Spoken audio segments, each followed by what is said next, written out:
So I'm going to start this officially. So I'm Renee from the School of Herbal Studies, and this is one of our first 101 classes, and we're going on a beginner basic plant walk. And the hopes of this plant walk is to show you not only what is your medica and what's in your medica, but also to show you the bioregional plants that replace the things that you hear in your medica. And we'll talk about what medica even means. I know that's not a word that you guys are used to hearing, so we'll go through that when we get back inside. So the first thing that we're going to look at is right here, those yellow flowers right there. I'm going to walk around the back. You guys can be in there as long as you're not stepping on a plant. It's completely fine, and it's okay to step on these. So I'm going right here. So this is a leafless patch of what we call calendula. So calendulas are all of these right here that you see, both orange and yellow. And I have some calendula medicine that's in the back. As we go back out, you'll be able to see it. So it's spelled like calendula. So the calendula is here. It's just part of the marigold family. We do fight and talk about whether or not we're going to use marigold that we have here, like at the Home Depot as medicine. But this is the herb of commerce, and its Latin name is calendula. We use calendula for stuff ranging all the way from a skin antimicrobial to a gut, let's say, healer. So it'll be used with leaky gut, IBS, some gut dysbiosis to help to bring the flora and fauna back to its space of being. It also knits tissues back together. The word knit, tissue, like it sews tissues back together. So for a leaky gut where we don't know where the hole is, or if there's going to be something that the permeability has shifted and we need to shift it back, that's a wonderful place to use it. You're going to see it and hear it as an herb of commerce only as a skin knitter, like to knit skin back together. We use it for baby butts that have a yeast infection and a really bad diaper rash. We use it for burns. We would use it to wipe your eyes down with. We'll talk more about that in case you needed some moisture. Yeah. So there's some things that are in conflict with it, like whether or not we pull the resins out properly without alcohol. We'll talk about how to get the medicines the way that we need to. But if the people who are nearby want to see, if you just kind of like feel the leaf on it or feel one flower, you'll see an amount of stickiness that's on it and softness that you get from it, that you're like, oh, that really has some hard resins in it, even though it's a very soft plant that you're needing to get those resins out.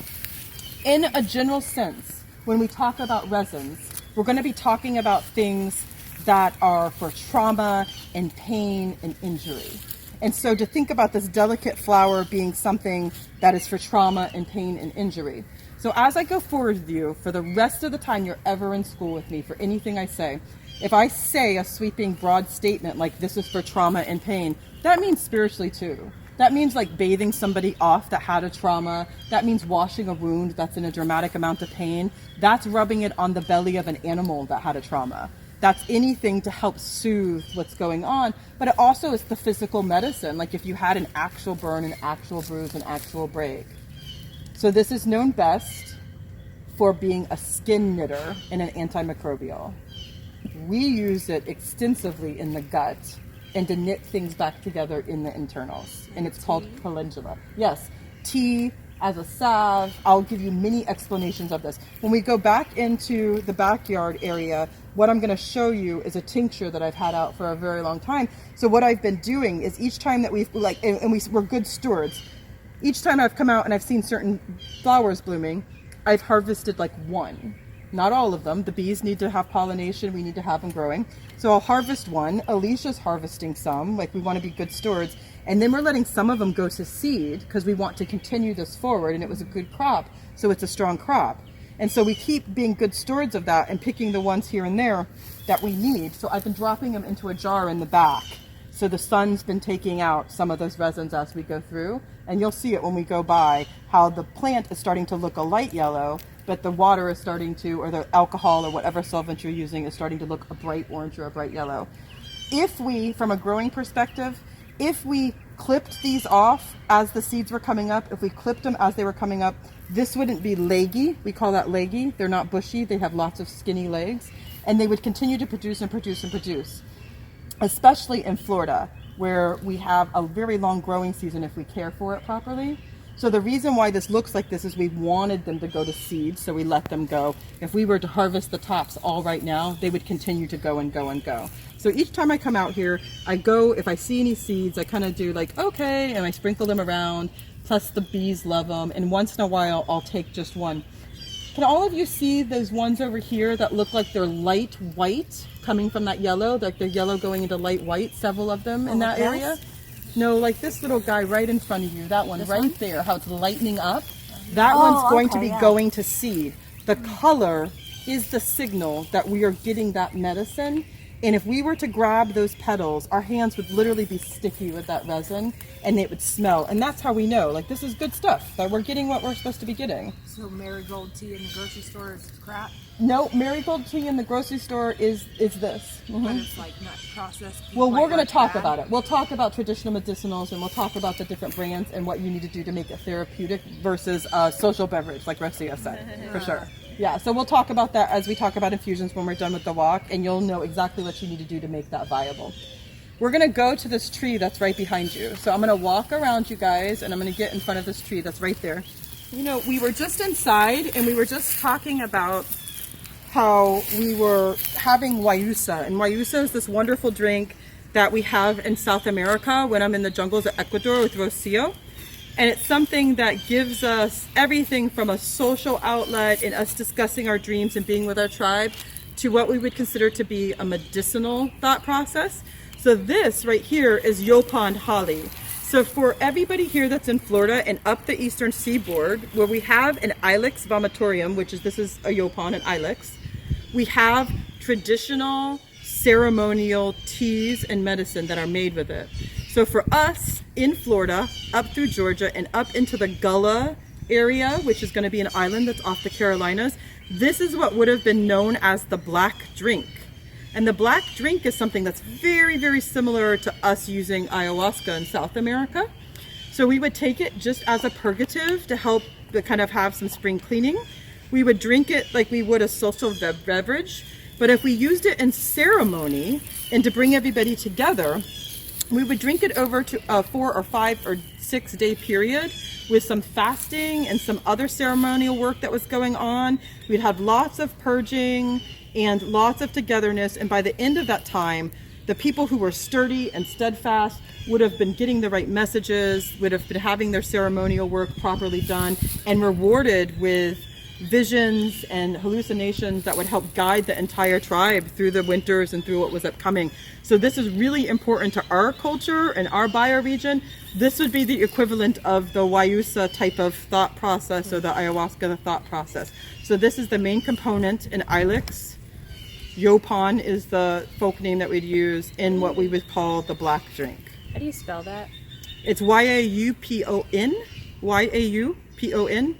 But you're going to have it in 5 or 6 or 7 different spellings. And depending on who was telling you, the Miccosukee, the Muskogee, the Creek, the Gullah Indians, no matter who was going to say it, they're going to be, it might be just phonetic, like Y-O-P, like that. Mm-hmm. But always, if you just Yaupon it in a general, it'll come up. Or if you black drink it, it will come up. Mm-hmm. And as we go forward in class, those are the kind of things I discuss with you as you go into the traditional side of it, like how to actually make it and what to do with it, and I'll feed it to you. And we have great Yaupon tea, and I also have a student here that has graduated that owns Mother Kombucha, and he makes a Yaupon kombucha that's seasonal, and it's lovely, and it comes in the keg, not in the bottles in the store. And so if you ever see them out and they have their kegs, they might have it. This is the time of year they have it, and it gives you energy just like black tea, but without the detrimental effect. It's one of the only things in the North American continent that has caffeine in it naturally.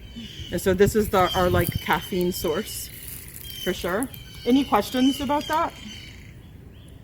All right, you guys, so we're going to move a little bit forward. We'll talk about just basic rosemary. It's both down here on the ground and just in this little planter right here. So this is rosemary, the same rosemary you get in the grocery store. Rosemary has these very distinct chemicals in them. If you touch them right now, if you barely, that's what I was going to say. If you barely touch these right now and you smell your hands, not only are your hands sticky, but they also smell vibrant and uplifted. We use rosemary as an antimicrobial, an antifungal. We use it for what the Chinese would say to clear phlegm. And clearing phlegm can be everything from like a pussy cut or actual phlegm in our lungs, all the way to brain fog, to not being clear about your ideas, memory loss, calcium deposits, kidney stones, gallstones. That's all phlegm to us. Scar tissue is phlegmy to us. So it's a weird thing to think about it clearing phlegm, but it does. We'd also use it from a spiritual context. We would use it for Olympia, and Olympia is like cleaning house. So if I needed to clean house on your body, I would clean house. I would take it and swoosh it off. It's what we call a rubefacient. So it brings blood to the surface. So if you were stuck, it would all of a sudden make you feel tingly all over and alive and unstuck. You'd feel completely different after me giving you a ceremonial bath with this. Now for me, it's been given to me as a elder and a plant mentor for helping us remember who we were, who we are, and who we're going to be. Like if you feel like you lost yourself and you need to remember who you are, if you feel like you need to be reminded of where you came from or what's in front of you, that's what rosemary is responsible for as a human, like on earth with us. I guess I'm cutting it down by calling it a human. It should be the other way around, as we act like plants. And so using rosemary tea in the morning every single day as you go out as like your caffeine source, like as to kind of get you revved up and ready to go. It's very energizing. It brings blood to the surface. It acts as an antimicrobial, and it helps your memory. So all of my clients that I have that have memory issues, whether it's brain fog, an actual spinal injury, Alzheimer's, like everything I give them is heavy in rosemary. And that's one of the reasons why we put rosemary into our bone broth for our cancer clients, is because we have that chemo brain that goes on. We're really having our nervous system assaulted, and this goes really far to protect it and to help remind your body of what it should be like. How much do you use per day? I mean, just to give an idea so that A we're not stem, overdoing a couple teaspoons. Okay. So a couple teaspoons would be 9 grams if you do it that way. So a teaspoon of dry leaves. And I'm going to give you rosemary that I've soaked, and you're going to be astounded the difference between like a therapeutic way of looking at it versus just some that you have on some soup. I'll tell you, when I make bone broth for cancer clients, I usually do a pound.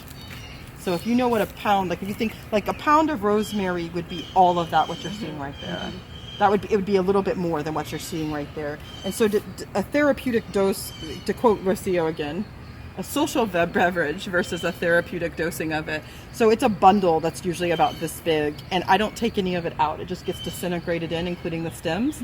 So that's a way different ball game. For you guys, it would be like that, like just a twig in a tea. That would be a really strong tea, for sure. And I would use probably a handful, so maybe 4 or 5 or 6 sprigs if I was going to do Olympia for you and clean you off from head to toe to make sure that you were like awake and alive and good to go. And is that like would you smudge it then? Or? You can smudge it. Okay. You absolutely can smudge it. Bob tells this story with the rosemary about, he was on this kick where he was super healthy and he'd gone through some trauma and there were some transitions in the clinic that he was struggling through. And he had rosemary sitting outside the front door, and every single day he would rub the rosemary and wash it all over him like this, just like he would do any other ceremony that we had, for him to be able to have that wake up and that pick me up he would have been getting from coffee. He wasn't doing coffee right then. And so he said that was enough to get him like up and going. And so it would depend on what we were going for. It's in lots of smudges I have, but that's a whole other thing that we do it more as a bathing. And I would basically, it's the big running joke, and I should just say it, especially since we're filming, that like I would beat people with plants and spit on them for a living, basically, is what it boils down to. So like, yeah, like I would be slapping you with it. And all the shamans in South America, like they use nettles and things like that. Yeah, exactly, right. And they're always spitting alcohol on you at the same time. So you really are like, I am perfect, I am clean, I am good, I am done. Yeah, because they're spitting alcohol and you've got the nettle wounds all over you, and half the time you don't have clothes on, which is really exciting. And so you're like, solid. I am really awake now. I am solid. There is no darkness with me. I am the cleanest person ever. I need to leave. Yeah. So it's something that's a funny joke with it. So I'd probably be like literally scrubbing you off with it. And so you'd be all red and sparkly because it's a rubefacient. It brings blood to the surface. But you would really feel awake and alert and alive and good to go. And like nothing was there that was there before. You were all shifted and changed into a new space, which is exactly who you're supposed to be, who you were, who you are, and who you're going to be, without all that fog all over you or that phlegm all over you. So it's a huge representative. It's important that we stop and do that and just look at rosemary that way, because I think it's something that's very accessible all over the world and something we blow off, and you can go into the grocery store, like there's never a reason to say no. Like from a street medic unit standpoint, I can get rosemary for all kinds of things. I could rub it and smear it right into a cut that was infected if I needed to. And it feels like it. It feels like you dumped antiseptic on it. It's an amazing thing. Any questions about the rosemary? You said it was antimicrobial and it depends. You'll get an argument about this, but it'd be antifungal. Yeah. Okay. We could probably say it's antibiotic and antiviral, because we use it in all of those formulas. We'll use it straight up to do like a nasal wash for a sinus infection, or to use it as a gargle for a sore throat. The only reason we would ever be doing that is to get it in contact to where the soreness was and the lymphs were. And so, yeah, we don't have testing for it because it's rosemary. Nobody's pulling rosemary. They're looking for the superfood. Nobody's testing rosemary. But yeah, we could probably say antifungal, antimicrobial, antibiotic, depending on the preparation, which we'll talk about later on. A spot of tea isn't going to do it. But if we did it a therapeutic dosing, yeah, we could totally kick something out, especially if you had a tincture of it. For sure, definitely. Any questions about that? Okay, so both of those are in your Medica. So let's go forward, and we're going to go into the house and onto the other side and look at something. Okay, so we're out in what is our backyard. This is a United Plant Savers of America, a marked botanical spot. It is being land managed for the sake of conservation and herbalism.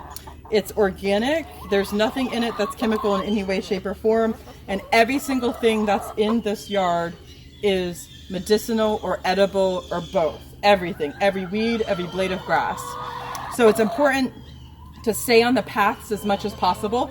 Even if you see myself climb into something, even if you see John climb into something, he's been with us for years, he knows exactly what's on the ground.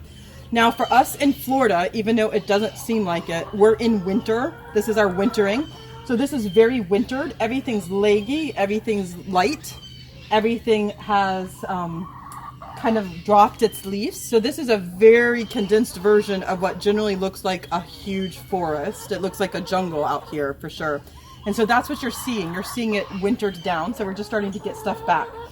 I'm going to point out some things here. And then as we go into the park, we're going to see a bunch of things that are the same that we see cultivated here out wild in the park. So I'd like you to be able to make that transition of like, look, it's randomly just out there and this is your food and your medicine. One of the things we're going to talk about that isn't bioregional is this right here. If we look behind us over there, there it is as well. It's the two of the same things. This is called Katuk. K-A-T-U-K. There's the beautiful flowers. See those flowers? So Katuk is a massive plant protein source. That's always a source of contention with vegetarians and vegans. Oh, look at the fruit. You guys, that's so good. To see it fruiting is so amazing.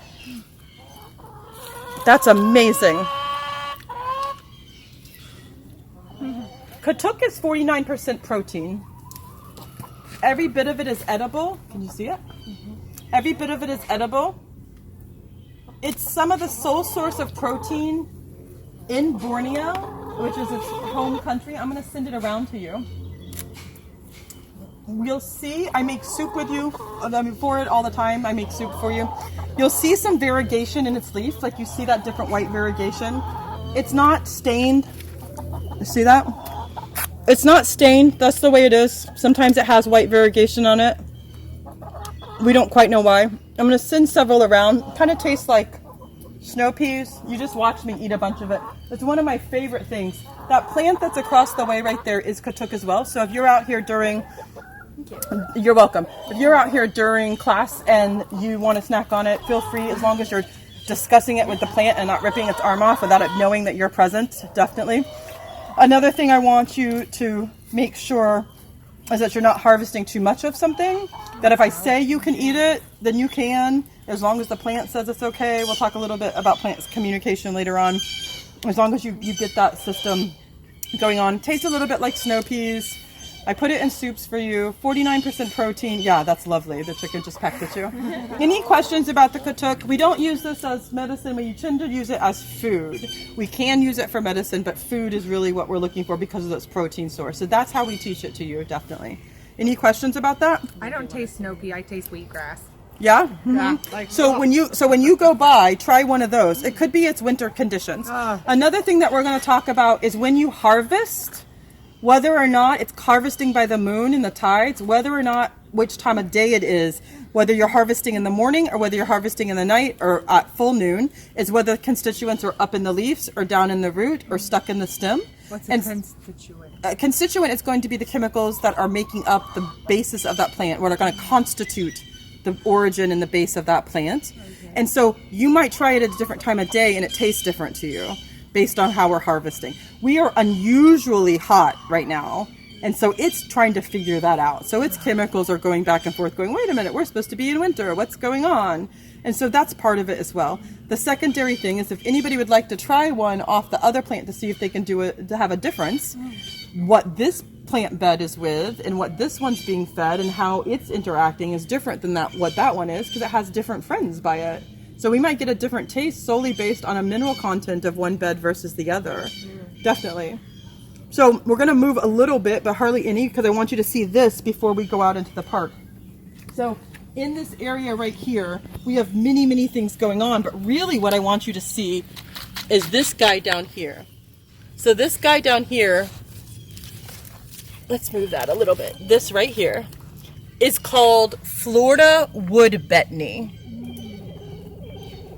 Betony is in your medica, and it's something that all of you need to know. I'm going to pass this leaf to you. You can eat it, but there's just so little here. I don't like to eat this one. I want you to see the shape of it. I'll pass that leaf to you. The edges, the margins of that leaf are what are truly called scalloped. They're rounded out, and it's one of the ways that you identify it. It's not a true point. It's got a roundness at the top. It's called scalloped. Betony is one of our strongest sources of neurological help that we have. Everything from spinal cord injury to nerve damage to brain fog to attention deficit. I was raised with it as a food called rattlesnake root, and I'm going to move this and try to dig it a little bit. I'm not going to disturb it too much, and if I can find a rattlesnake root for you, I'll get it out for you, but if not, we'll pull them out of the park and see if I can find one there. Remember, it's winter, so we're off season. Oh, this is lovely. Now they're going to I'm trying to show you, and they're running to get you found something good? Oh, you're pigging out? You got some good bugs? So what we're trying to see, so all of you guys come forward. What we're trying to see is that white root. I want you to see that. That's very important. Oh, okay, yeah. See that white root? Yep. And then I'm going to dig you up something that's attached to it. So if you guys want to see that white, that's no mistake. You know exactly what you're getting when you see that. The rattlesnake? Yeah, the rattlesnake. So now I'm going to try to find a rattlesnake part for you. So I'm going to see if I can get a rattlesnake root, but it might be because it's winter time. See how gentle I'm kind of trying to brush away to see where the end of this guy goes. And if a rattlesnake look, there's one right there. Okay, so I'm going to leave it out for you guys to see. Oh, wow. That's a very tiny one. Oh. They get to be like the size of my finger, and they look like a rattlesnake tail, the rattle part. And that's why they're called that. They taste magical. They're lovely. They're like a very sweet radish. We would pick a bunch of them and throw them into our pickle jars, and they would just naturally pickle them. In New York City, in the restaurants, they're $100 a pound right now. That's what the restaurants are buying them for. Oh, are you going to get it? Okay. Go, baby. Go. Is it B-E-T anyway? B-E-T-O-N-E, O-N-Y, Betony. B-E-T. It's in your medica. Your up north one is. This is the Florida one. Floridana, Stachys floridana. Well, I'll write it up for you. It's going to be on your PowerPoint. I consider this to be stronger. Here, baby. Go. I consider this to be stronger and more reactive than the other betony. It's an amazing ally for your spine and for your nervous system and for attention deficit and cognitive. What about anxiety? Yes, absolutely. We'll talk more about anxiety. You need to mineralize to help anxiety, but it's something that focuses you, feeds you, and centers you. And so really what you want to think about is the fact that it's food. Like it's definitely food. The tea of it, just the leafy parts, is very, very green and lovely and unoffensive, and nobody would ever know it was in a soup or in their tea. And the food part of it is just amazing. It's spectacular. So if you can learn to identify this out, you have free stuff going on at all kinds of different parks that aren't sprayed. And this is also considered to be, so funny, what's called a Lamiaceae. It's in the mint family. It's got a square stem. So it's a very safe food. It's mint family, even though it doesn't have a minty smell. Okay, baby, go. So I'm gonna cover this back up. They're very important to us. And again, they're wintering. So I'm not even supposed to be able to find one. We were lucky. And we're gonna leave that there. And this one's gonna be annoyed because his worms are not there anymore. So anytime we see that, I'm gonna try to take care of it and protect it for sure, definitely. Now, it's around this other plant right here, which is Damiana. And Damiana, I'm going to take you to a big one, but this beautiful green shiny here is Damiana. And let's see if we can get that scent. Because of where the sun is right now, we might not be able to. We'll try the other one. A little bit. You can smell it a little bit. We use Damiana for anxiety. It's used for helping to relax your bronchial passages if you have like spasming and coughing. We would use it to brighten your mood. They would say it was an aphrodisiac and use it for that, but it's only because it makes you not stressed. Like you're not going to go crazy and rip off your clothes, but it makes everything just be okay. It relaxes you, and that's why. Lots of people use this in a smoking blend because it helps with, like I said, anxiety and tension and stress. So they would like to replace tobacco-based smoking with something like this. I can't believe this guy's over here thinking that I got something good. He's going to pick up my stuff. So we're going to show you a bigger Damiana because it's easier to find right in the middle of it. Crazy. It's easier to find with the flower present. So I'm going to show you one with the flower present. Let's walk a little bit because this is not an herb stand. It's an herb walk. So we're standing in front of something that I'm not going to tell you what it is. Try not to look at the tag if you see it. I'm gonna see if we can grab a leaf and let you guys guess what it is. And we're going to learn a lot about harvesting by the moon right now based on whether I can smell it or not. Okay, so I want you to crunch this up and try really hard to smell it. I'm going to send another leaf this way and see if anybody knows what this is based on the smell. Maybe. Oh, I got too much rosemary in my hands. Does anybody recognize that smell? Now, it's very light because it's wintering, and it's very light because of where the sun is shining on it. So you might not be able to smell it. Yeah, and that's I can okay. smell it from here. You can? Yeah. Okay. I know what it is. So this is every dirty-footed hippie you've ever known on the face of the planet. Patchouli. This is patchouli. Yeah. So patchouli is something that is a supporter of our digestion. That stickiness and that smell and that bitter component, like you could stick it right in your mouth and eat it, it's not yummy. That bitter component helps our body enact properly with our bile. It helps to stimulate digestion. It helps with food stagnation. In every community that this grows, it's used to stimulate your digestion. If you have food stagnation... You mean constipation when you say that? No. I mean everything from heartburn to constipation to diarrhea. In a general sense, if you have food stagnation, you have rotten food in your belly that's not being moved through. If you don't have enough stomach acid, if you don't have enough bile, you're not getting any of the nutrients that's being sent to you. And the number one prescribed medicine in America is things to help reduce our stomach acid. And the number one group of people getting it is infants in the hospital. So from the get-go, we're going to be making it so that we're not getting the nutrients that we need because we're not producing enough bile. So whenever you taste something that's horribly bitter like that, that's what you're getting. You're getting that stimulation of bile. That's a great thing. We want that to happen. Gallstones come from that stimulation of bile being lessened, but us not having enough bile. It signals in our body, our whole digestive system, all the way from the mouth down. So dry mouth. We want saliva in our mouth. We don't want rotten teeth. We want to be able to macerate our food and have enzymes come down. We want our stomach prepared to start breaking it down from the time that it gets it. Bitter taste components that help stimulate that. Does Tell me. it help with when you put it on your body externally? I think that in a general sense, anytime we have something sticky, we can use it for that. If you go to the origins of the use of this, which is this is not something that's indigenous to the Americas, it's more an Ayurvedic Asian corridor area. They only talk about it for digestion, but I'm telling everybody, every time we have that sticky, we're talking about resins and things that are topically probably very useful. The secondary thing is, from a Chinese standpoint, we can guide anything to any organ set, and we'll talk about this after lunch. I'll show you a whole demonstration that you can figure out how to guide. We can guide that externally easily with some moxa, which is mugwort, a kind of mugwort. So we could moxa over the top of it to get it to some place that's stuck without ingesting it. So yeah, that's absolutely a possibility, even if we don't see reference to it. I wouldn't hesitate to do it if I thought that I needed to, for sure. So you make like a salve? No, yes we can, but no, I would just do it. I would do it. Yeah, I would do it like a poultice, and then I would moxa over top of it because the mugwort drives it down in. And so it's something that we're going to talk about Paujur and guiding to different parts of the body, and we can line it up with something appropriate. That's a good question. So could you use it for like Crohn's disease? Yes, absolutely. I would use it for, yes, absolutely. Okay. Especially with the calendula.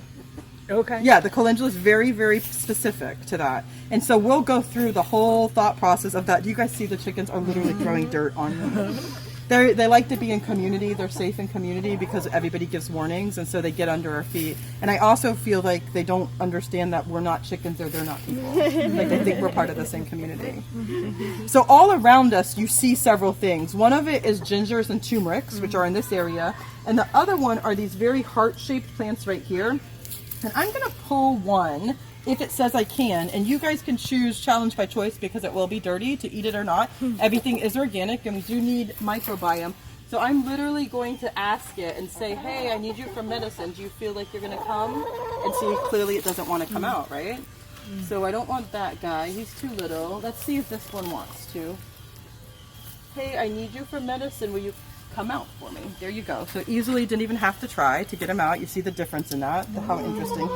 So I'm going to take my knife and kind of wash him off a little bit. This is kava. This is a kind of kava that it's not memphisticum, which is the one that we have out. I'm going to pass this because I want you guys to kind of smell this. Yeah. Okay, so like crunch that up like a poultice and pass it. So with kava, it's something that we've used for a ceremonial drink. It's to bring communities together. We would use it if we were going to discuss a dowry, if two families were going to come together. We would use it to go over a dispute. Nowadays, in our culture, we use it for things like anxiety and to feel more relaxed. It's a social beverage, quoting Rocio again. So what do you guys think about that smell? Is that very intense? Yeah. So it definitely gives a smell of medicinal, right? So all I've done is scrape off the dirt on that root. Now we're told that there's only certain ways to do certain things, and that we're supposed to do and prepare kava in this certain way, and this is the only right way to do it. But where I come from in the jungle, we have kava too. It's not just a Polynesian island. We have all kinds of kavas, and they use them the exact same way. And they also use them to relieve physical trauma. So we'd use it on a break and on a burn. We would use it in all aspects to forego and to help physical trauma. And so I call coffee pot on all the people that say it only has to be that way, and I'm going to prove it to you right now. So if anybody wants to try some of this, all I would do is just like cut a piece and have you chew. Now I'm going to do it first. Have you chew on it. I want to see if this one's strong or not. And I just keep it in your mouth and chew on it. And when you're done, spit it out. But like I would chew on it forever. Let's see. Oh, and it's horrifyingly medicinal. And if you keep it in your mouth through most of the walk, your whole face will be numb. It's rough. My tongue's going numb right now. So if anybody wants a piece of it, even though there's dirt on it, Sure. I'll start pulling some out and cutting pieces for everybody. If you want to. Yeah. Here. There's a piece. You can cut it in half if you want. And try that piece if you want. You want me to cut it in half? Oh, you can't cut it, bite it in half. You gotta just chew it. Oh my gosh, my tongue's completely numb. Ew, I just spit on you too.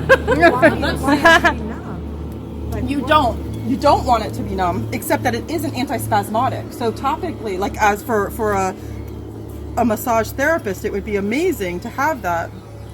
Ooh, that's a weird thing that's on there. I wonder what that is. Get off of there.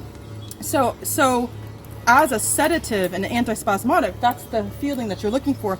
But from a organoleptic testing standpoint, which I'm going to talk about the word organoleptic a lot with you guys, we would like it to demonstrate the qualities of kava. So if it walks like a duck and quacks like a duck, it must be a duck type of thing if you're out wild harvesting. And that feeling, that numbness that I'm feeling, which by the way now it's totally kicking in, it's unbelievable, it's solid.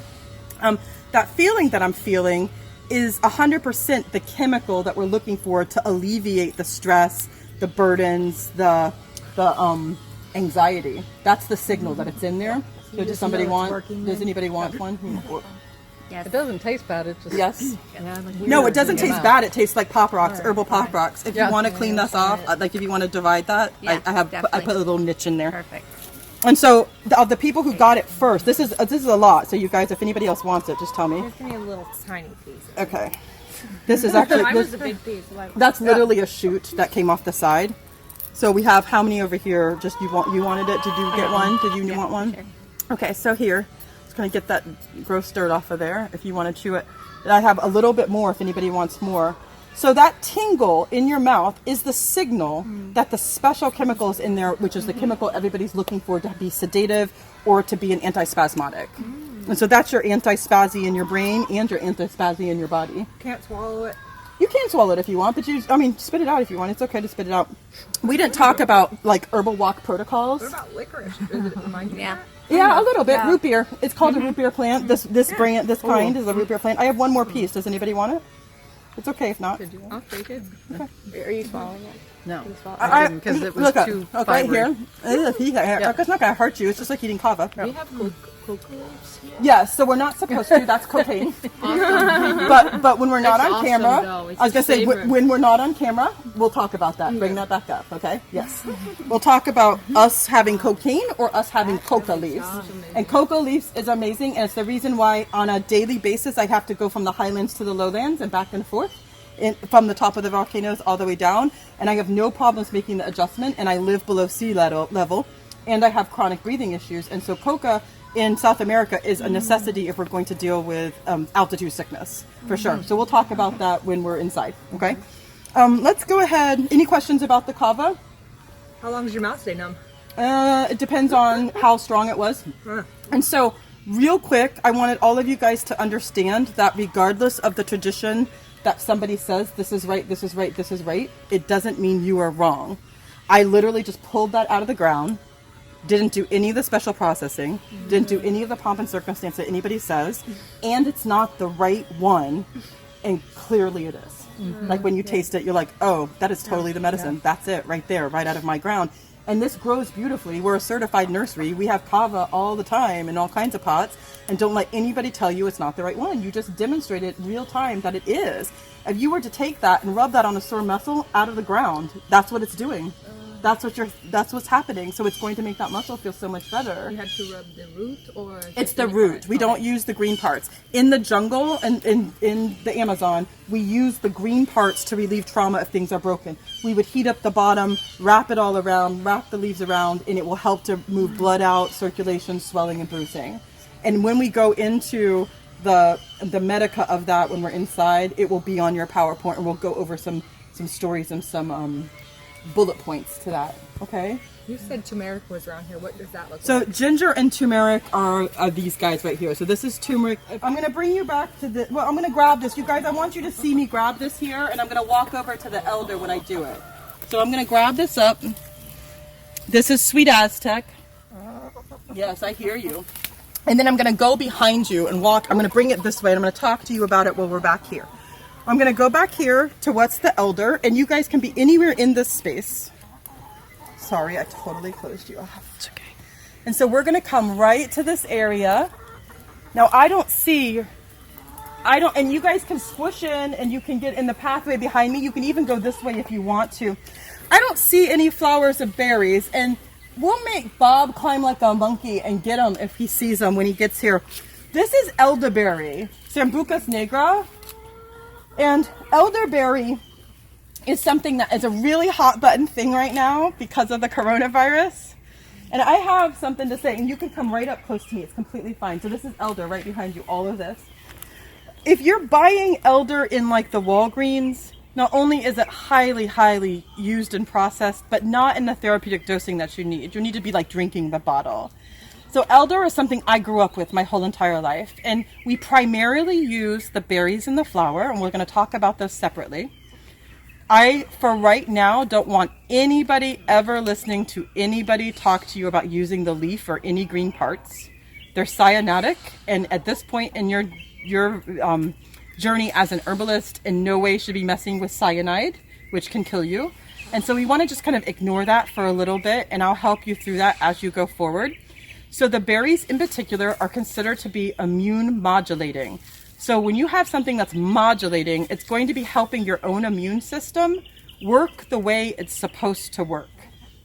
Now, we have things in our medica that are immune enhancing that would help to trigger an autoimmune disease. So lots of people have autoimmune diseases right now, and we don't want to put anybody into a flare-up, especially when they're sick or trying to boost their immune system.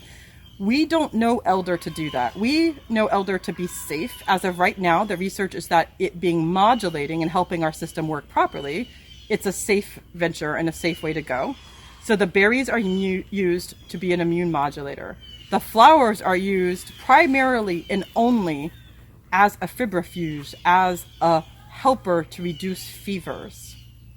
So if you have a formula that has elderberry flowers in it, that's not anything anyone should be using unless they actually have a fever. So that you should be looking to modulate your immune system while you're healthy and to keep it primed and ready to go by using a formula that has elderberry in it. And you should only be using the flower if in fact you had an uncontrollable fever or a child with a fever that was not doing well and needed to have it brought down. That we want our fevers to work. One of the ways they're going to cure the schools of all their germs is they're going to raise their temperature of the classrooms. They're going to take all the students out, reduce all the AC, and then use a hot steam and raise the temperatures. So our temperatures are good. Our fevers are good things. They're helping kill the virus that's in us or the bacteria. It's only when it gets unmanageable that we need help. And at that point, you would add flower into your formula, not just the berry. So we'll talk about that tons when we go in and watch it on the slide and we put it into your medica. So what we would do is it's a true umbral. So it's like an umbrella, one single stalk with an umbrella of berries. We would take that, and I personally, this is one of the ways I learned how to do it, I would break them off at the umbral, put them in a freezer bag, put them in the freezer, then they drop off and you just pull the green part right off and all your berries are there ready to go. And we would boil that down with the lid on and several other things in your formula. We'll discuss it. And then that would be used as your dosing, like a spoonful at a time, as your immune modulator for the day. But what would have happened in a sick house for my family is the flowers on the umbral would have been dipped into a buckwheat pancake mix. So we'd pour the pancake, put the umbral in, it would start to cook. You could pull the green right off and the flowers would be stuck in the pancake. And then we would have drizzled the elderberry syrup over top of that. And all the kids in the house would have gotten that if several of them were sick. And that was a way of kind of pushing off what was going on in the family, regardless of what kind of flu or symptoms had set in. The other thing is we would have chose something like a buckwheat or something like an amaranth that I'll show you while we're out, because it's less inflammatory. It's not going to cause phlegm. It's not going to cause an inflammation of our systems. And so the buckwheat would have been something that was safer. Any questions about that? Okay, so while we're standing here, I'm going to pass this to you. This was that plant that I pulled off the ground. This is what's called sweet Aztec. And sweet Aztec, first of all, it's only just sandy. Other than that, you're welcome to eat it. I'm going to half it. I'm going to send some this way and some that way. This is the one that I told you was 15 times sweeter than sugar. It's a beautiful Florida ground cover. And again, it's just sandy. It's very, very sweet. Sorry. You can even rub it and smell that there's sweetness in it. Sweet Aztec is known for helping to regulate the blood sugar both up and down.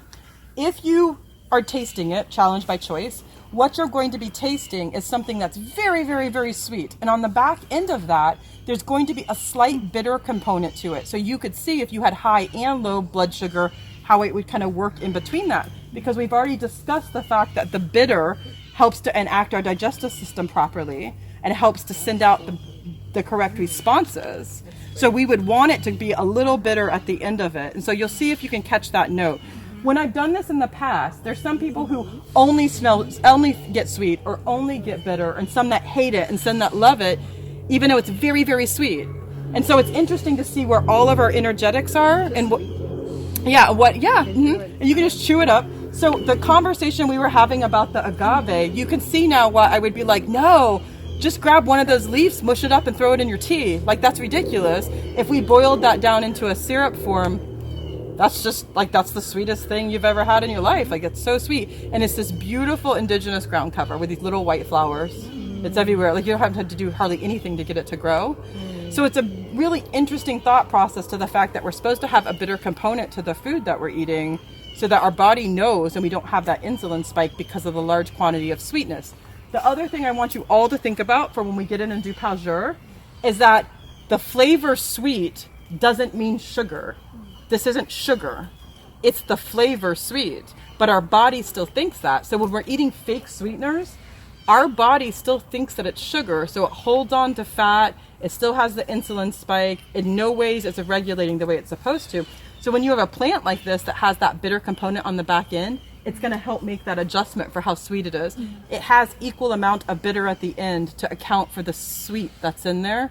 Is this stevia? Is that what they No, it's sweet. It's sweet Aztec. Stevia is another plant. So this is sweet Aztec. Stevia is a different plant. Now, the discussion we were having earlier about the agave, why wouldn't you just grow the stevia and rip off a stevia leaf? Now that I can use this for an example of like, no, we should just be doing it ourselves and not buying it in the package.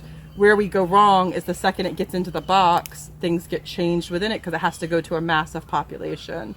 So it's just an interesting way of like, look, there it is, and you don't have to do anything. And once you buy one $3 plant and set it growing, that's it, and you don't have to do anything for it. I've never done anything to propagate this. I've just let it go. Yeah, but how are you going to make a cake out of this? I mean, like, how do You just get grind it same way we've done for thousands of years. You grind it up and put it in the cake like sugar. You dry it up, make it into just like that same way we put sugar in. So for thousands of years before we had sugarcane in the European corridor, we had beets, we had carrots, we had all kinds of sugar-laden type of sweet honey. Like we make non-sugar cakes all of the time. Like I don't use sugar at all. Like I haven't bought a thing of sugar in years. Like I don't use sugar at all for anything I make. I use the plant that's appropriate. There's many things. I use that. I can use the sugar cane. But that's like sugar came from somewhere before it got into our stores. What did you mean by it would be interesting to see how everyone's energetic? So we're going to talk a lot about, so I want you guys more than anything to get energetics from us. So one of the things we speak about is like, so take two kids in the household that are sick and one's running around, jumping off like a monkey, like off the furniture, having a good time, wanting to play, still running a fever, on the couch, can't move, lethargic, but it's the same exact illness. Those two children's energetics are why it's producing a different outcome. So all of us have different chemicals going on. We all have different reactive lymphatic systems, different reactive stomach acid and digestive systems, and how our body's able to recognize that versus another person's is how we're going to react to something. Where somebody could eat and eat and eat candy their whole entire life and never have any problem with blood sugar, where the person next to them only has a small amount and they have insulin spikes go on, that's their natural energetics and how that each plant is interacting with that. Another thing that you get from tasting this plant, there's a slight dryness in your mouth from it. You get a slight dryness from it. Some people don't register that at all because they have more phlegm or more water in their body. So if I'm dehydrated, if I'm already fiery, if I'm already wound up, that's going to really dry me out. I would have to add something that's mucilaginous or moisturizing to it, or it would dry me out too much. If you were phlegmy, that would be perfect for you. It would bring you back into balance to be a little bit drier, and that would be, I wouldn't have to add anything to that formula. So teaching you guys that is the reason why you pick out elder versus some other thing as an immune modulator. So really the energetics are the most important thing. So that's why if some people can eat a jalapeno pepper and some people can't go near it, it's what's going on inside of them and the energetics of the plant. You can change that? Yeah, absolutely, 100%. And we change frequently throughout our lifetime, and that's really a problem. You go your whole life and eat all the bread and all the sugar that you want, and then you hit 35, and all of a sudden you're sick as a dog and starting to get pre-diabetic tendencies. What happened to the past 34 years, and why all of a sudden are we doing this? Because our endocrine system has shifted, because we've gathered too much fluid or too much phlegm, because our digestive system has become sluggish. Like there's some reason for it, for sure. Definitely. Any questions about any of this? John, do you have anything to say about elderberry or sweet Aztec at all that would be beneficial or that you think of in your use of them? I would just say be careful of the stuff that's online. Yeah. Even if it's respected, there's a lot of stuff out there about the virus, and they're saying, yeah, go ahead and use the berries, go ahead and use the leaves, go ahead and use the stems, and It's a no. no. For sure. So just like we read about, Sasquatch or something, just like we read about anything online and it's not necessarily true, or term of the century fake news, you can't believe everything that you're reading. And one of the reasons why I have the ancestry with you all is for you to understand that if we can, I can personally send my ancestry back 300 years on this peninsula alone. So if I'm telling you for 300 years we have record of this happening, way better than some WebMD, because they're only just collating all the information that's gone on since. Mm-hmm. We're going to walk out into the park, but what I want you guys to see is that jar that's right there, that's sitting on that stump, and everybody can shake it as they go by if they want to give good energy to it. That had those bright flowers in it, and you see how they're not bright anymore. It's because it's in the solvent now. So all of a sudden you get that resin that's in that solvent. So I'd use that solvent then to make a salve that directly would go onto something to knit it, or I'd use it as a tincture so somebody could ingest it to help their gut. What do you use for this solvent? So I chose this on purpose, and we're going to talk about that. I'm going to teach you guys to make a tincture, and you're going to make yourself a tincture. I use almost 100% alcohol. So it was a 191, which you can't buy in Florida. We have to get it mail order. We'll discuss that. Besides making moonshine, which is illegal, which I'd never encourage on film to do. That I use that because resins, even though the flower is a soft part, resins are a hard part, and we need a hard solvent to get a hard part out. So I decided to go ahead and do it. And I also am sitting it in the sun, which is something I would never tell you to do. Yeah, that's what I was going to say. Never. I would never tell you to do it. I'm doing an experiment. I want to see what's going to happen. I want to see how it's going to come out. Yes. What if you can't use alcohol? Use other solvents. We have tons of other solvents, and you would have to try to boil the alcohol off. If you needed to use a resin, we would have to do something to get it to you. Okay. But we have fixes for all of that. There's always a yes. Okay. For sure. There's always a yes. We're going to wander out this way, and so if you guys would like to open the gate and go, we're going to try to keep the chickens inside. Whoop, under the trellis. All right, so we're going to walk out this way. Let's go ahead and... Yeah, totally, 100%. You guys, the chairs will be a little wet, but if you want to park your butt on a semi-wet chair, you can. I'm gonna grab something and walk back to you. So if you want to sit, you can. If you don't, you can just stand, and I'm going to pass and walk to you. Ooh, did not mean for that to happen. We'll have to make medicine out of it. And let me see. I'm going to feel these for you guys. No, you're fine. You sit your butt on there if you wanted to. Okay, so one of the things that I'm going to pass around is one of my favorites, and it is in your Medica, and it's bioregional. So this is a Biden's Alba. Don't trip. This is a Biden's Alba. So Biden's Alba. So it's two-toothed white. That's what it stands for. And I'm going to pass the whole thing, and you're going to see the two teeth on that seed, that you're going to see that it's divided into two. You totally can eat this, happily eat this. This is like spinach. We use it as spinach, even though it's heavy medicine. Now, this is important for everybody to know. I'm going to pass you both ways. It's very green. Ooh, oh, it's very bitter today. It's bitter because all the flowers and seeds are up in the top of it. So remember when we talked about gardening by the moon and that all of the constituents were going to be pulled up because of different reasons. Well, one of the reasons is if they're producing seed and flower, all the action, all the energy of the plant is up in the top. So you might have a little bitter effect or component when that's going on. If you learn to identify it without that, then you're not going to have that. And we eat this. This is our food. This is very much like spinach, but without the oxalates in it. It's an amazing plant to have around. From a very low-key, don't have to prepare medicine aspect, it's great for seasonal allergies, for respiratory infections, for lingering coughs after you feel okay. And it's food. It's literally food, like your spinach. So I want you guys to understand you can eat it. What's the best way to prepare it? Scrambled eggs. Throw it into scrambled eggs. So you can cook it. Can you saute it? Yeah, 100%. You can eat it raw on a salad. You can sprinkle the flowers on top of cakes. I just ate a piece of it. It's fine. It's lovely. What about chopped up in like a spring or micro salad? Yeah, chiffonade it. Roll it up and yeah, for sure. You guys are going to eat this tomorrow prepared in a pesto, and you'll be like, this is the best pesto I've ever had in my life. And it's going to be full of this, and I'll put it into a soup. If I'm not too tired, I'll make you soup too.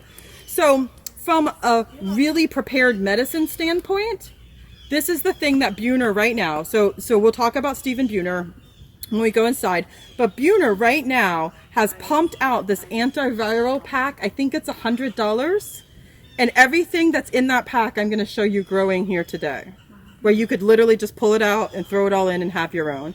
This is one of them. So I'll pull the books for you when we get inside and you can see it. So as a harsha preparation, this is an antiviral, an antibiotic, an herbal antiviral, and antibiotic.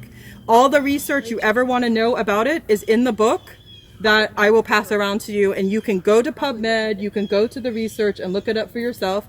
And we eat it every single day as food. In the 30s and 40s, this was researched by the government for a cash crop to go into the grocery stores, and they decided they couldn't do it because it grows so prevalently everywhere that they couldn't make any money off of it, so they didn't. This would have been in your grocery stores as spinach, and you would have grown up with this. So all parts are used: flower, seed, aerial parts, and root. They're going to read in books, you're going to read in books that only the aerial parts, the leaves, are used. That's not true. We've been using all the parts for many, many years, including for food, and we do all of the time. And I have all parts tinctured in all solvents separately and together in formula, so that you can go through and try each one and have a reaction and see for yourself whether that helps you breathe or stops coughing. Now, this is one of my first herbal experiences. It comes from when I was really very little, and I was playing with honey that my grandfather was spinning out of basically like a centrifuge, and a bee stung me, and he reached down and went choo choo choo and rubbed it on that. And we walked away. I can clearly remember this happening. Wow. And that's your big signal that it helps as an anti-inflammatory to your body. That what would you have to do to get a 2-year-old to stop crying over a bee sting? Like, how easy would that be? So when we're out places, when we're out doing a herb walk or a survival class, it's our number one thing we put on, like ant bites. I'm like, it's okay, just come here. Like, I just grab it off the ground and go. And if you can learn to recognize it without the flowers on it, it's a massive asset. It's everywhere. It's something that everybody should have in their life. Does anybody want to say anything about the way it tasted, or anything, questions about anything that I said? We put it in the soup yesterday. Yeah. And it did have the flour in it. The soup was kind of bitter. Yeah, that's what it is, and it's fine. Is salt okay to put in to cut the bitter? You can, but usually sweet cuts the bitter. Okay. And so it's something that in our community, it's something we talk about when we're talking about energetics. In American community and culture, we have 2 tastes, sometimes 3, which would be salt and sweet and fat. Those are our flavors. And so bitter, it's not bad. It's correct. It's arugula. It's our romaine lettuce that goes to seed. Like, bitter is something, we're supposed to have spicy bitter greens in our salads. And that's usually why that would come before our meal, to prime our digestion for the heavy fatty meat that was coming. That's what that is. So it's not incorrect. What happens is, as you add heat to it, it enhances it. Mm-hmm. So wait to the very end and throw it in at the very end. Take it completely off the heat and throw it in, and it will wilt it just enough. Shouldn't you do that with parsleys and all aromatics? Always? Yeah. All aromatics, you should wait to the very end to put them into your heat, for sure. John, were you going to say something? I was just going to say, sometimes animals are smarter than people, and this time of year with allergies, my grand dog, I guess you would call him, he goes out in the yard, and when his allergies are kicking up, he just eats that. And so does Cody, the dog that I have hiding upstairs. He'll come out and rub his face all in it, and he'll nosh on it like it's soup. It's the funniest thing ever, because the dogs always want what you have, and I'm always eating a plate of greens. So I'm like, really? You're begging for this? Like, this is not exactly what you think it is. But he'll totally eat it off the floor if I drop it. It's just the funniest thing ever. You're right. And it's spinach without the oxalates. Like, think of it that way. So why wouldn't you want it? It's free. Yes. You said that all parts are used. Do they each part have a different property? It does. Or they're Yeah. the same? No, absolutely. They do. And I'm going to show you another one that's Sita. And so that's its Du Yao, its sister. So what happens is, in general, now, unless I make a sweeping statement, and I'm very precise and careful about it, and I'll say and correct you, but in general, we have a bit of a doctrine of signature is what it's called. Doctrine of signature with these plants. So if you think of a plant growing in the ground and it coming up and growing like you, that's usually what it helps. So the internal parts help the breathing, like the aerial parts that are just the leafy greens, where the flower and the seed, if you had like a sinus infection and had this going on. So if you have that cough that comes after being ill, that you're not really ill anymore, you don't need this help, and you just have that lingering cough, the seed and the upper top and the flower, absolutely positively, for that nasal drip you get from like a seasonal allergy, and you think the flowers and the seeds are the pollen part that are causing the seasonal allergies for everyone. So you don't have to divide it up. Just go outside and use it. Like, grab some and use it. It's completely fine. But if you start thinking about the body part of the plant and the body part of us, it would be correct to put that whole body part in if you had a chest infection, if it had gone lower into your lungs, if you were having digestion issues, the bitter taste, like, you see how that works. So as we go down, all the things that's represented up here goes down in the plant and is represented in the parts of the plant as we go down farther. So if we had seasonal allergies, drippy drip, all kinds of things going on here, if you think of how that translates to intestine, drippy drip, inflammation, things not working right, a stuffy nose, what does that look like in our intestine? We tend to get that with like an influenza, that we tend to get a little bit of all of it going on, so that you would divide it up based on what was the strongest part.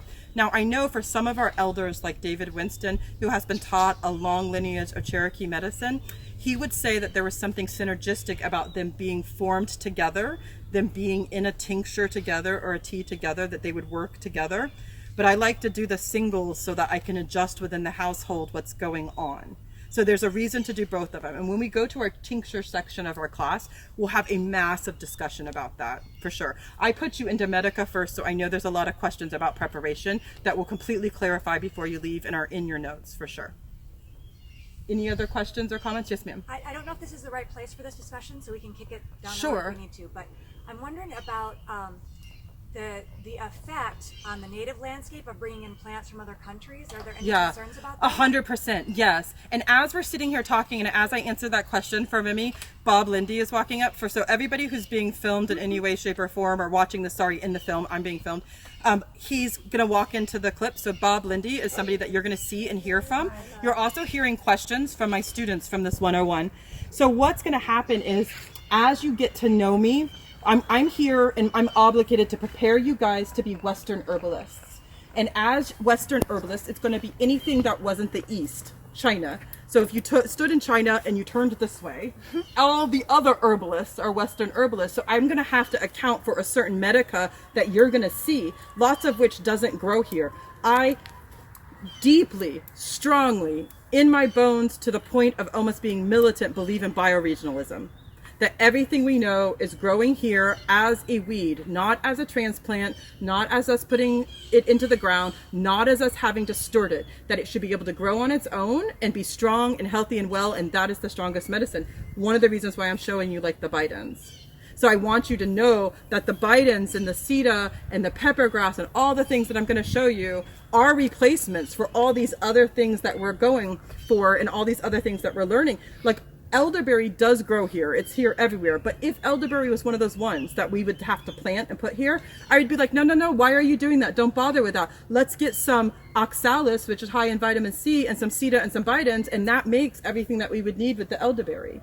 So this is considered to be a refrigerant. This would bring down a fever. Where this grows in other places, it's used during the summertime as a summertime tea to bring down the heat, to cool you off from the inside. So that would be the flower component of the elder.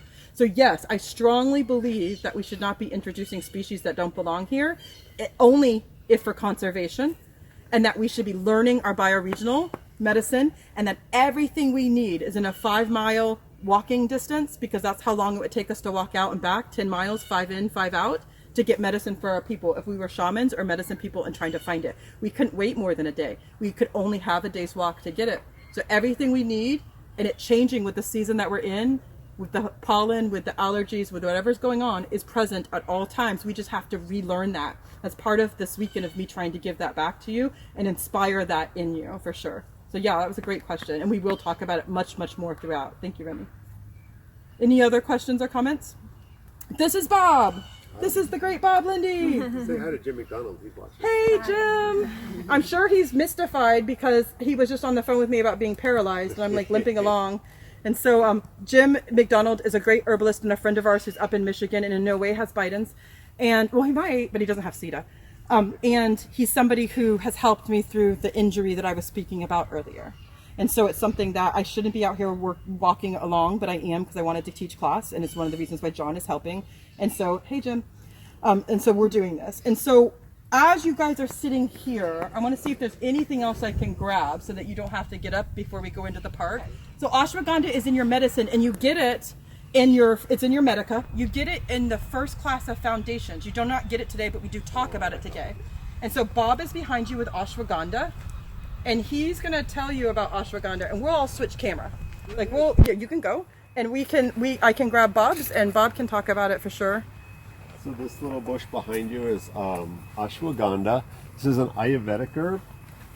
And it was kind of chowed on. It was down to nothing but sticks about 3-4 weeks ago. A caterpillar really likes this herb. So it destroyed it. And most people know this as Indian ginseng. It's an adaptogen. So in general, when we talk about adaptogens, it's one of those category of herbs that helps us adapt to stress. It's a very generalized, generic kind of way of understanding it, but it's probably the best way to look at it. We use the root of this, although we're starting to find more research looking at this using the leaves. But there's an issue for a small percentage of people in the world. This is in the nightshade family, Solanaceae. So about, it depends who you ask, anywhere from 5 to 10% of people will actually have an adverse reaction to this, basically an inflammatory response. That technically the chemical people have a response to is in the aerial parts, the leaves and the fruit. But the reality is, I've seen a few people have issues with the root. It's not common, but it is an issue. That said, the root is very common. You'll find it in every adrenal formula you've ever seen. It's very common to add. And it's one of these odd things. We always think of ginsengs as stimulants and, I'll stay up all night if I do it. Ashwagandha in particular, it's used both for anxiety as well as for nourishing and adapting to stress.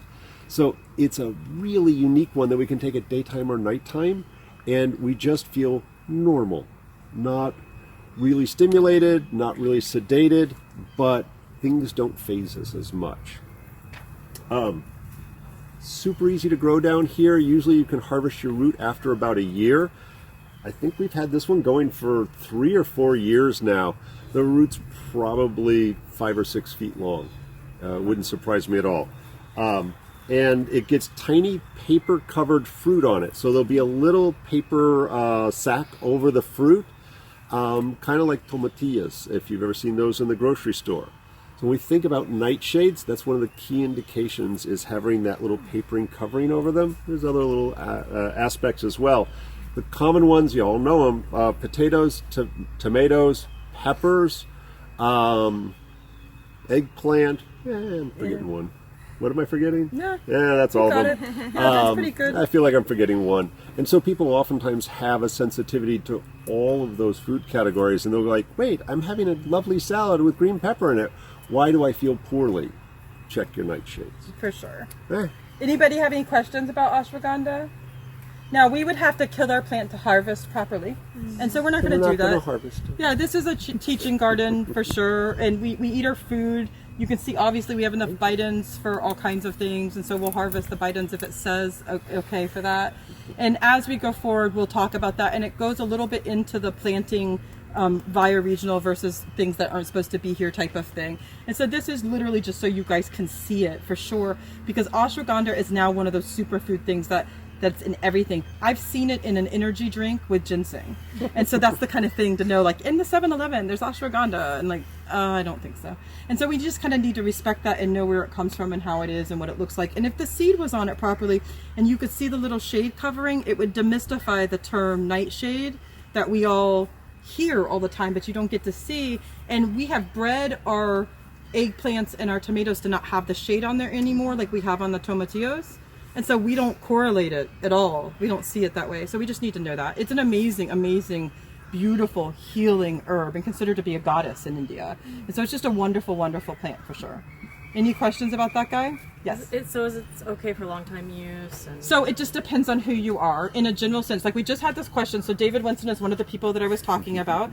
We just had this question with David because as a whole, as a community, it's a pretty small community, especially in the higher ups.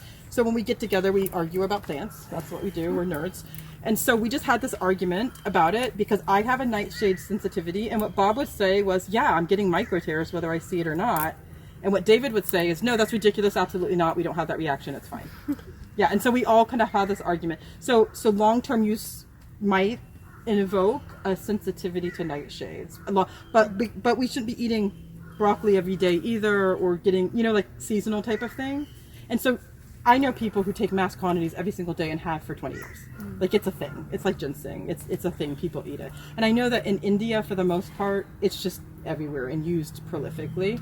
And so it just is going to be case by case, the way we were talking about with the energetics earlier, case by case study.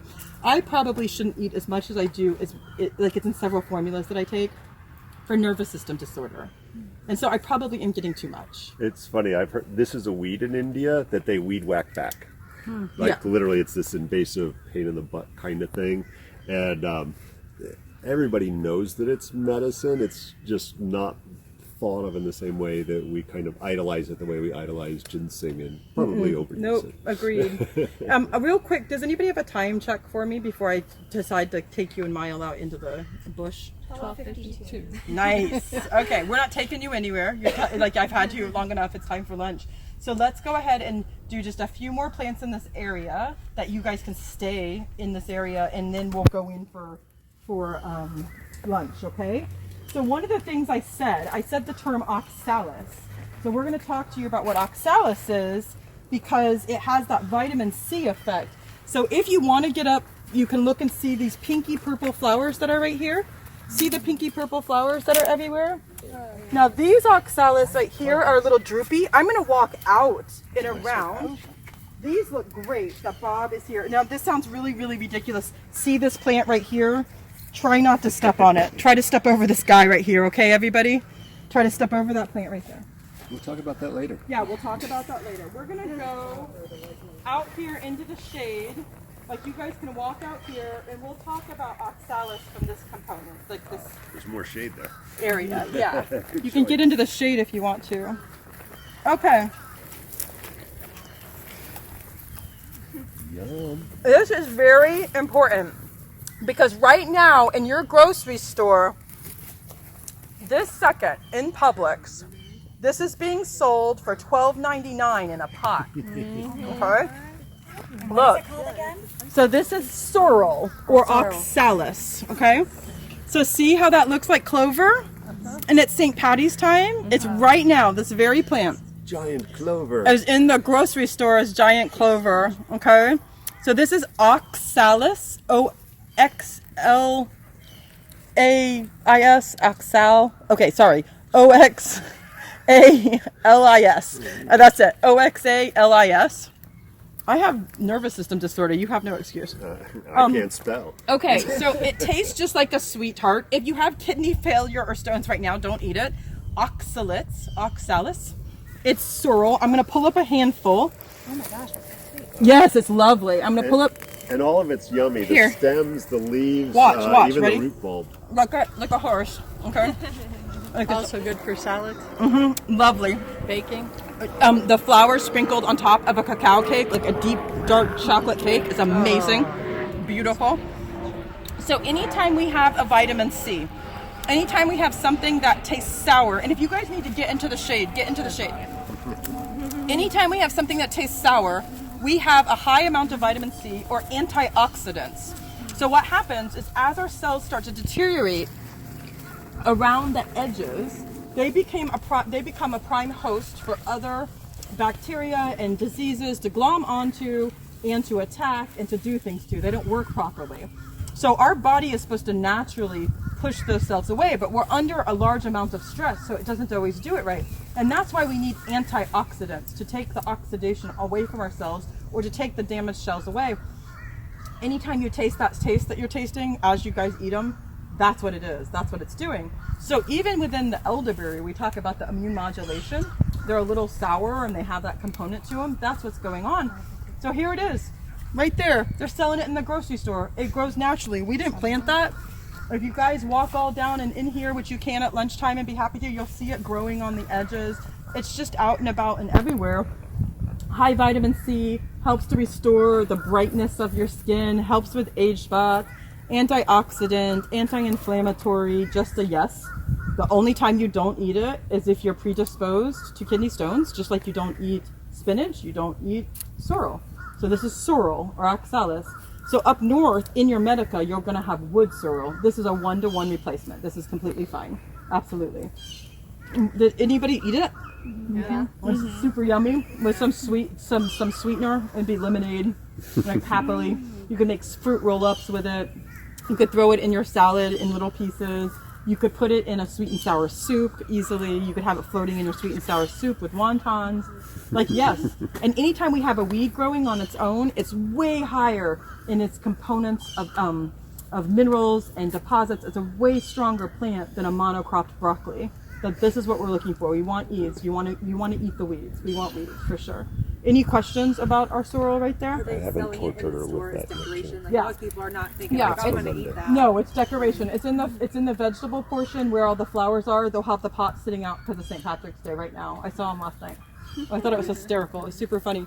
Bob, do you want to talk about the bramble because it's right there because the berries are coming up, and then after lunch they can see the flowers that are on the edge, or do you want to because it looks so good And we right got there? some flowers there too. So we'll do one more. So we're going to do Free. one more, and then you guys are free of your servitude of herbalism that you can go to lunch for sure. So Bob's going to talk about, it's all throughout here and it has thorns. So he's going to talk about this guy right here.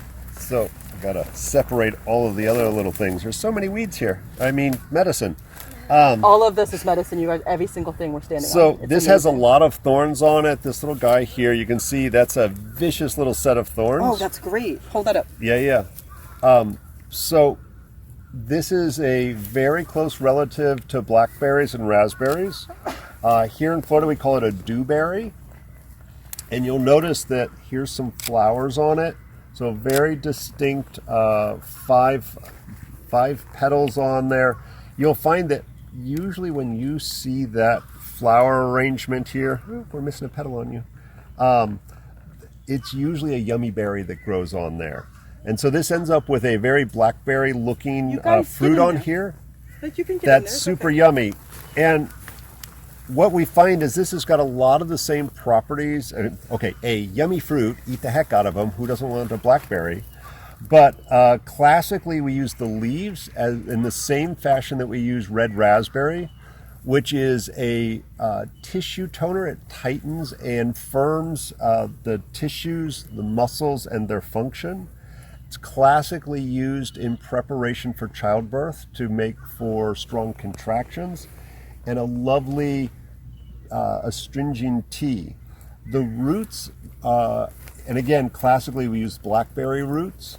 In this case, we can dig this up and use the roots of this in the same fashion that it's for chronic diarrhea, where basically the tissues are lax and poop falls out. So it keeps the poop from falling out. And then it was an interesting thing. We took a few of our students, actually John was there, and Renee and I were in Scotland this past summer, I think it was. And we did a very traditional way that we went and we spent a lot of time sitting with a plant, kind of having a conversation and trying to understand a plant better just by sitting there hanging out with it. So they had a version of this, they called it a bramble. And basically it was yummy raspberry, blackberry, but the local one. And I ended up sitting with a huge bush of this. It was almost 4 foot high, and the stems were as thick around as my finger. And I knew the function, I knew what kind of plant it was, and I was like, oh, I know the leaves, and I was like, I don't know what I'm going to learn hanging out with this.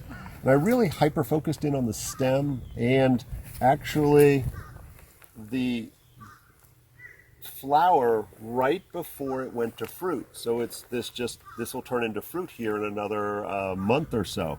So I really started paying attention to this, and these stems turn very red as they get older. And what I learned, because literally hanging out with a plant for a couple of hours, having a conversation, and then ultimately making medicine out of it, what I learned was this had a lovely flavor to it. I actually boiled it. So I decocted it for about 30 minutes, and I found it was very specific for the transverse colon. That's here. We got ascending, transverse, descending colon. To the point where I also noticed this, as well as this little pre-fruit flower, seemed to work where the small and large intestine meets, that you could actually feel it adjust. And so usually you have to go to a chiropractor or an acupuncturist to adjust your iliosacral valve.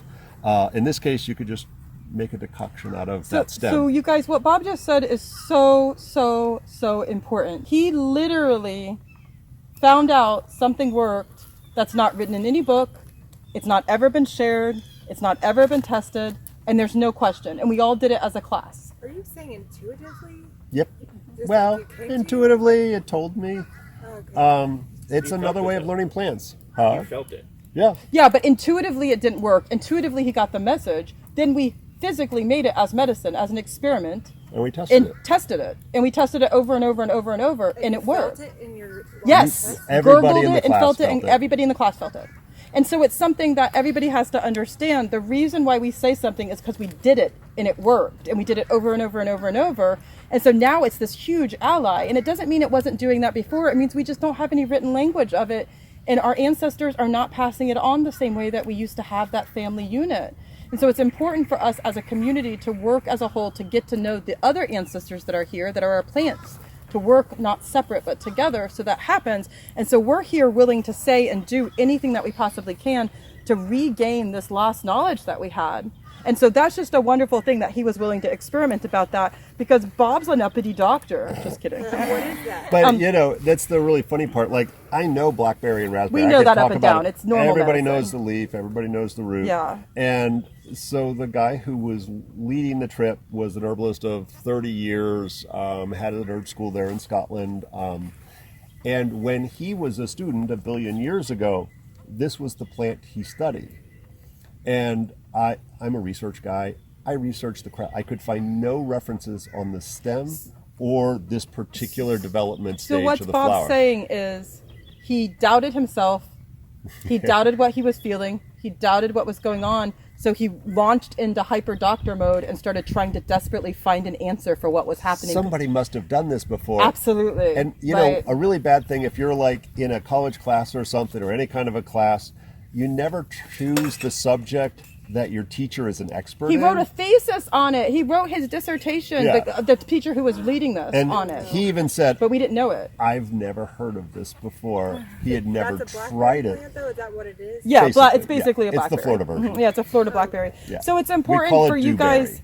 I thought it was important that we started the class the way we did, so you understand that you have firm foundation planted underneath your feet. This isn't some rogue random class where I'm reading off the thing that I says don't know, it's pretty elderberry is roguey. good for colds. It is pretty roguey.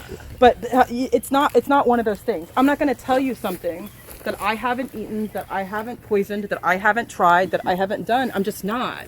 I'm going to tell you this is, and I literally say this term, this is what the book tells you, but I've done this 100 times this way, and I'm here to tell you it works. And the reason I know is because 100 different people we've done it with, because that's how many clients that we see. So it's important for you to have the ability to trust yourself enough to not need the A+, not need the answer. I don't care if somebody else didn't say it. Trust who you are. Trust what you know. Do it, feel it, love it, be it. Like, this is something that's very important for all of us, to start to get that foundation back, that ancestor knowledge back for us. And that's part of why we do this class. And so those stories are so important, because if he would have been a good student the way we've all been taught, he never would have opened his mouth, because it's going against the professor and against all the things we know are the right answer for the A in the class. So it's very important that Bob was willing to speak out and say that in public, for us to then get to try it, because we all did it as a community. We did all of our plants as a community. We talked to our plants, we let our plants talk to us, and then we expressed what that was. And you know how hard that is if you're not from that vein of a plant talks, like a crazy Dr. Bob. And so it's something that I want you to get the trust and foundation of your ancestor medicine out of this. Now, this is the Traditional School of Herbal Studies, and we are here doing a plant walk with you. And all of my students, oh, thank you, are very, very hungry and very, very hot, even though this is supposed to be our winter. And we are done for today. So thank you so much for coming on this 101 plant walk. Thank you. Bye, you guys.